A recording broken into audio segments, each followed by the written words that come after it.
Welcome to this explainer. Okay, today we're looking at something that is just truly unprecedented in modern history.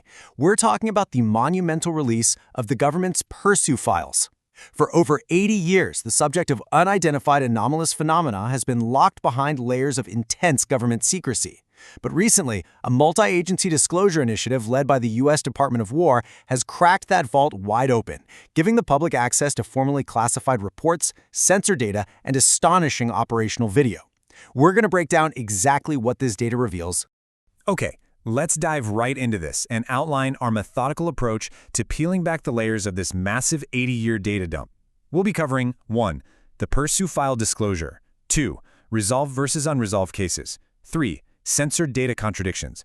4. The historical incursions. 5. Selective invisibility and orbs. And finally, 6. What comes next? All right, Section 1, the Pursu file disclosure. So Pursu stands for the Presidential Unsealing and Reporting System for UAP Encounters. It's this massive multi-agency effort directed by the White House, completely aimed at bringing transparency to literally millions of classified records. To wrap your head around the scale of this, let's look at Release 01, which dropped in May 2026. This initial tranche had 162 files, documents, videos, images, the whole shebang. But here is the crazy part. Out of those 162 files, a staggering 108 cases were explicitly marked by the government as unresolved, meaning absolutely no conventional explanation could be found for the reported anomalies. The stated goal here is unprecedented public access. Both the Trump administration and top defense officials are officially acknowledging past secrecy and pivoting hard to maximum transparency. For instance, Secretary of War Pete Hegseth stated that these classified files have long fueled justified speculation, and he framed this rolling release of documents as a real commitment to that maximum transparency. Moving on to Section 2, Resolved versus Unresolved Cases. So the crucial point is that before we get to the truly inexplicable stuff, the All-Domain Anomaly Resolution Office, or ARO, they first had to separate the signal from the noise. Some of their rapid-fire myth-busting of prosaic cases is actually kind of comical. We're talking about a balloon floating near Mount Etna, a weird optical illusion over Puerto Rico, or, literally just African migratory birds triggering thermal sensors. But contrasted against that noise are the genuinely inexplicable physical objects that remain completely unresolved. Things like anomalies totally saturating infrared sensors in the Middle East, high-speed objects over Europe in 2022, and a really bizarre football-shaped object in the Indo-Pacific in 2024. ARO flat out admits they simply cannot explain these. Okay, Section 3, Sensor Data Contradictions.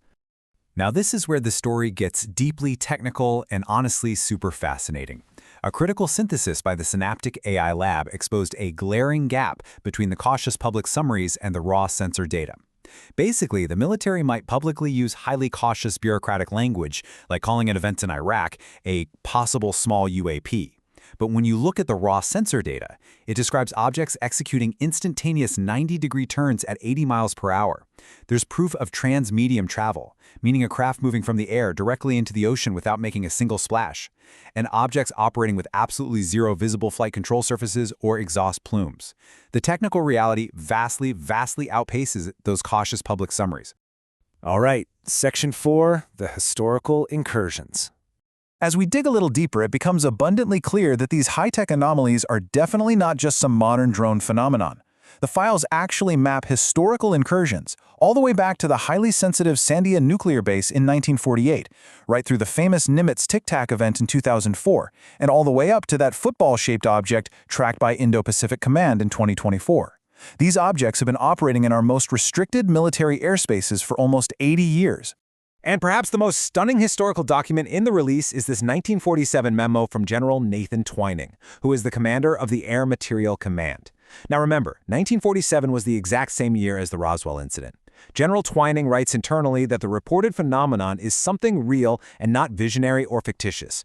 He even describes metallic crafts flying in formation at incredible speeds. This literally proves that while the military was publicly dismissing UFOs back in the 1940s, internally they were taking these physical metallic crafts extremely seriously. Which brings us to Section 5, Selective Invisibility and Orbs. I actually want to slow down our pacing right here, because we really need to let the weight of these mind-bending modern encounters sink in. The physics described in these recent reports completely defy our current scientific understanding. Let me just pose a paradoxical question to you. How does an invisible object physically block light? It's a massive piece of cognitive dissonance, but it's exactly what was reported in a terrifyingly specific, very recent encounter. So, according to the declassified files, in 2026, federal agents were pursuing a dark, kite-shaped object, moving through the air with zero aerodynamic resistance. When looking through night vision goggles, the agents noted the craft was semi-transparent, like they could literally see the stars right through it. Yet, when an agent pointed a high-powered flashlight at the object, the beam of light physically stopped mid-air at 50 meters, basically crashing into an invisible, solid barrier. Just think about that. An object that lets starlight pass through it, but physically blocks a flashlight beam from a few yards away. Now, what's really interesting here is that this whole concept of selective invisibility shows up again, this time over a NATO airspace. During a 2024 encounter over Greece, an object executing rapid 90-degree directional changes was completely invisible to the naked eye. It was only detected because military operators happened to switch over to shortwave infrared sensors. So it exists, it displaces air, it moves at immense speeds, but it operates in a spectrum of light that the human eye simply cannot see. Then we have the concept of nested propulsion. This is defined as a non-conventional aerospace phenomenon where a primary anomalous object deploys or launches smaller secondary objects right in the middle of flight. Basically, orbs launching other orbs. This exact behavior was detailed in the September 2023 Bronze Oval encounter, where 6 independent federal law enforcement agents watched a brilliantly lit oval object suddenly start launching smaller luminous orbs into the night sky. And these unexplainable events are leaving even highly trained intelligence personnel completely astounded. I mean, listen to this striking quote reported by CBS News from a senior intelligence officer operating a military helicopter in late 2025. He said, "We were virtually speechless. Countless orange orbs swarming in all directions. 2 large orbs flared up side by side close to the helicopter." Remember, these are not civilian anecdotes. These are sworn statements from active-duty military and intelligence personnel. Finally, Section 6. What comes next? So, what does this all mean for the future of government transparency and data analysis? Well, the sheer volume of the problem is just staggering. Over 2,000. That is the number of active cases currently sitting on ARO's desk right now.